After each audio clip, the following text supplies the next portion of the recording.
the Morning Drive on News Talk 105.9 WVGA. Hi there, ho there. Happy Wednesday to you and yours. Boy, let's give you a weather forecast real quick. And then we are inundated with educators in here. I'll explain in just a second. First things first, Morning Drive, News Talk 105.9 WVGA, blah, blah. You already know that stuff. Okay, my name's Frank. Chad Whittle has been fired by me. He irritated me way too much in the previous segment, so he's gone.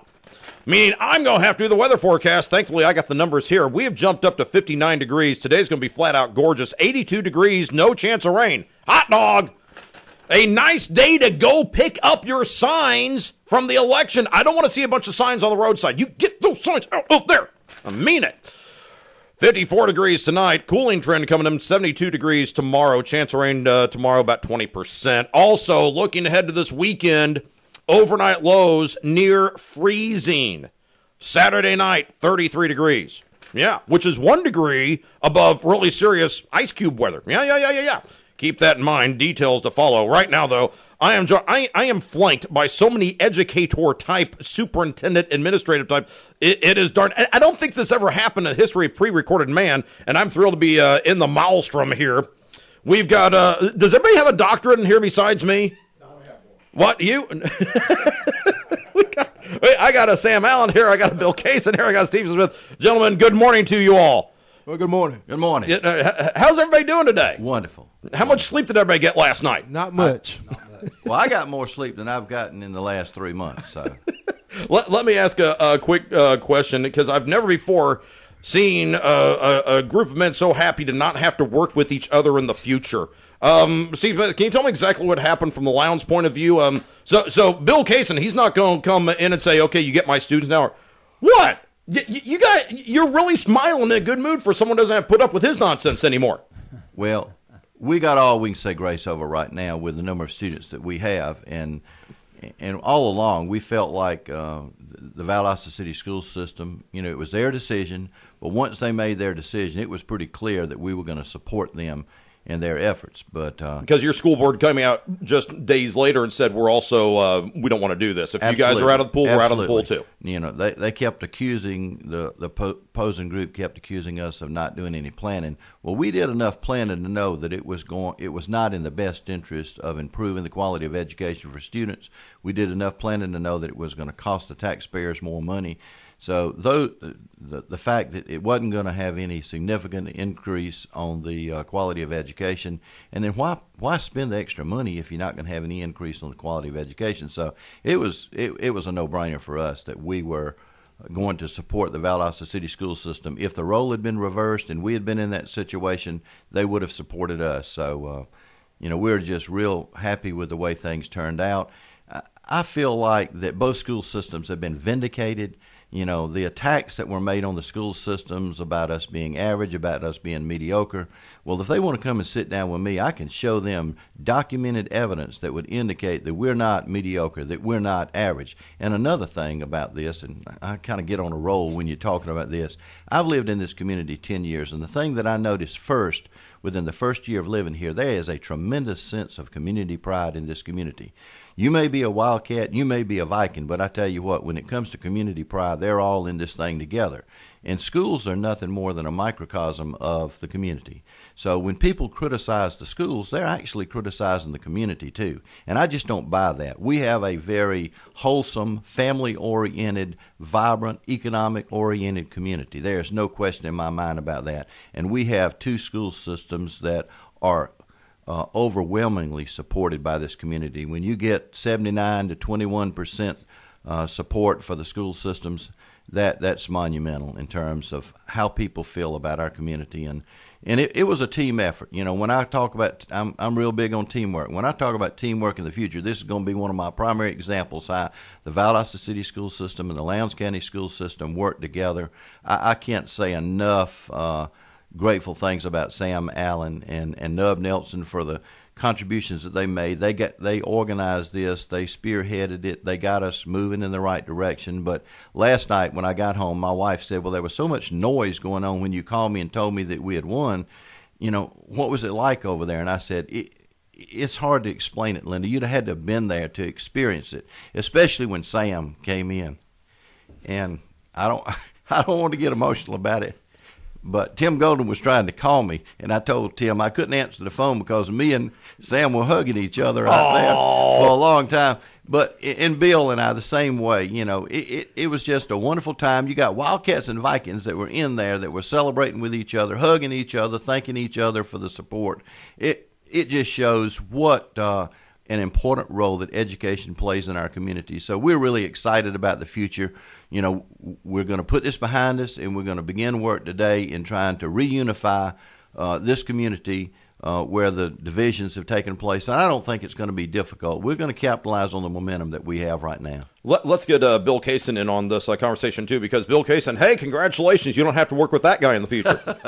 That's been a real problem in the past. We'll try to do better in the future. We'll document it. Let's Dr. Kaysen. Yeah, we'll document it. Let's discuss what happens in the future now. Do you guys go back to, I hate to say go back to your regular jobs, but when we talked a few weeks about this, Gosar, you were discussing this has taken a lot of time and a lot of effort, a lot of energy. We talked to Bill Love moments ago. He called in saying, hey, you know, now the school board has to do what the school board does. What's the rest of your calendar like for the rest of basically take us to January?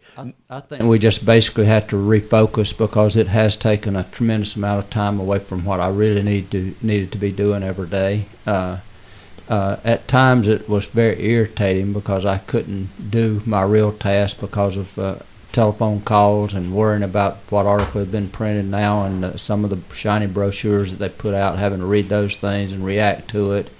And I felt like I constantly needed to be on the radio following up things that they had said that was not accurate. And so it did take up a tremendous amount of time. But I want to take a little bit different tack with this morning. I want to challenge the chamber now to really address the needs that need to be addressed, like poverty, poor housing, all of those things that we didn't do a lot of talking about during this campaign. Those are our real issues. I would love to do what QE recommended and have child almost at birth and be able to work with them all the way through to graduation.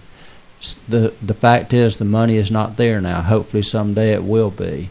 But that's what causes the situations that we have at schools. Poor parenting, teenage pregnancy, gang violence, drug abuse, all of those things. They need, if they had spent that $300,000 towards an effort to begin improvement in those areas, then in the future Steve wouldn't have to put up with it, I wouldn't have to put up with it, and Sam wouldn't have to be out helping us to kill something that needed to happen in the first place. So let's get Sam Allen in on this conversation because he has gone from being a superintendent to what we call professional hellraiser.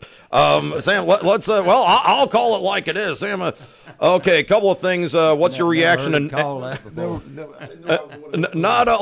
you can put that on the resume, and I think you've earned it by now. Sam, let's go through what happens. And first, I'll let you go ahead and give the shout out of support because when I've recounted the story. I'm driving along. People are on the side of the road. They're waving signs. You're getting out the vote. There's prayer vigils. There's rallies. There's forums. I saw the image. In fact, you can see these valdosta.com got the images up. Chamber of Commerce. There's a bunch of signs in front of that saying "Vote No on Consolidation." You guys were everywhere. And let me point out, you did it with $21,000 as opposed to $300,000. You had 7% of the money. Do you want to give a shout out to the volunteers and supporters that have helped so far? Frank, I just cannot.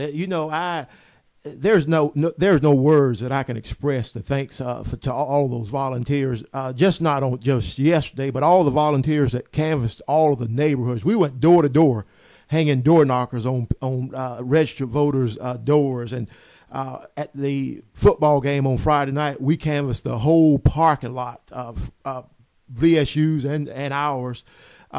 There were a number of Colquitt County folks that went back to Moultrie with Vote No for Consolidation door knockers on their windshields.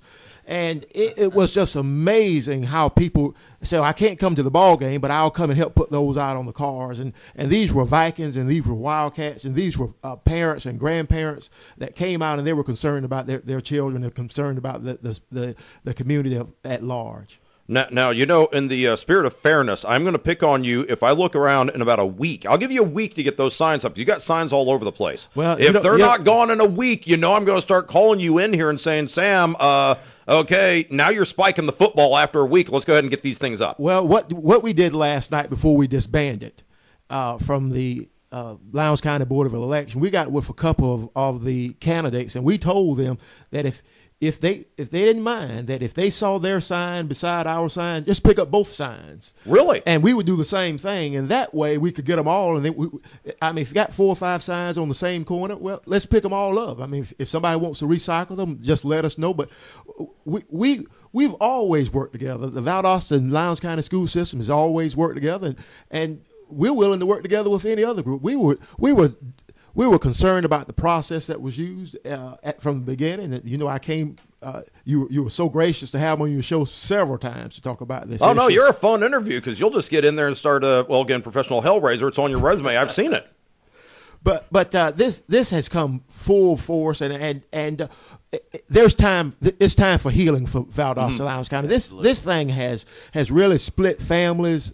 It's split this community. It's been so divisive. There's been so many things that have been said that were inaccurate, and the thing that really concerns me is that we're about to finish half of the school year, and I don't think that we have truly educated our boys and girls in the way that they should have been educated, because this issue has been on everybody's minds from day one, from the day that school opened up until election night. Our teachers and our students and our parents have all been concerned about this issue. So now it's come to a closure. But we're all going to hold a prayer. We had a prayer vigil, but we're going to have a press conference this morning at 11 o'clock. On the steps of City Hall. I'd like to invite everyone that can attend. It'll be brief, but we need to put some closure to this consolidation issue, and we need to get about what we're here for, and that's educating our boys and girls. Okay, now superintendents plural. I will say this: QE, when they came in, they spent the money, and a bunch of the money went through this Mariah group out of state and all this stuff. I mean, we've gone through the numbers, we've documented that. The thing is, in its own perverse way, I do respect what QE was trying to attempt because I believe they did have the best intention. You know, they went at a way that not everybody agrees with, but at least people started talking about education. For an off election cycle, you had banner turnout. People were motivated. They attended the forums. Now at least the community is talking. Let's try to work off of that collective momentum and go forward. Well, you need to work through the school system, not around the school system. So I'll be the first to tell you that we aspire to do more than what we're currently doing. We're in constant pursuit of continuous pursuit of excellence every day, and the Valdosta City school system is just likewise. But you've got to work through the school systems if you want to be successful. Something I said from the very early stages of this: if you've got this much resistance, the timing isn't right. You need to do it in another manner. Now, we're about to go through another stage of our SACS accreditation, so we'll embark on that very quickly, like y'all have at VSU. Yeah, those are no fun. It's a paperwork nightmare. Right. But we're looking forward to it because it gives us a chance to evaluate ourselves individually, and then also have an external assessment of what we're doing and what we're not doing, and gives us suggestions for things that we can do in the future. But we really plan on this point in time, we want to use the resources of Valdosta City School System, the Lowndes County School System, the resources of the Valdosta State University and Wiregrass Technical College, along with the community partners in education that we have, and we feel like using them along with some State Department of Education officials and our local Coastal Plains RESA officials, we'll be ready to embark on a campaign to vastly improve our school systems in the future. But you can't improve school systems by trying to tear them down and then trying to build them back up. And that was a tragic mistake right there. But fortunately, our citizens of Valdosta came to our aid and lended their support to us, and I think we're able to catapult from the momentum that we have here, do bigger and better things in the future. Gentlemen, I've got to let you run because it's come up on break, and I know that you guys have got to get the press conference is what time today, Sam? 11 o'clock, City Hall Annex, and that's City Hall, not the courthouse, City Hall at the corner of Central and Lee. Okay, get down there to 11 o'clock today and talk to these guys. And I just want to say one thing. If you're a local business, something like that, hey, listen to these superintendents, plural. If you're a local business, say, hey, I want to help education. Tell you what, I'm sure any of these guys would accept $500 if you want to support a local science fair. If you want to give $200 and support the Valdosta Middle School players, if you want to give $300 to support the chorus or the band or something like that, there are ways to show support. And I think all these guys, even though they're not going to be working in the same office together anytime soon, they're different systems. You know what? Everybody wants the better outcome for the kids. So, hey, if you're a local business, cut a check, help them out, attend the business nights, the parent-teacher nights, whatever you can do, and let's get education going forward. Gentlemen, thank you so much for taking the time to come in today. 11 o'clock, City Hall. 11 o'clock, City Hall. All right, we'll be there. Thank you so much. Thank you, Frank. All right, appreciate it. Bill Kaysen, thanks so much as always. We'll even accept donations up to $20,000. You'll accept donations. I'm going to let you guys get out of the room for that. News Talk 105.9, be back on WVGA.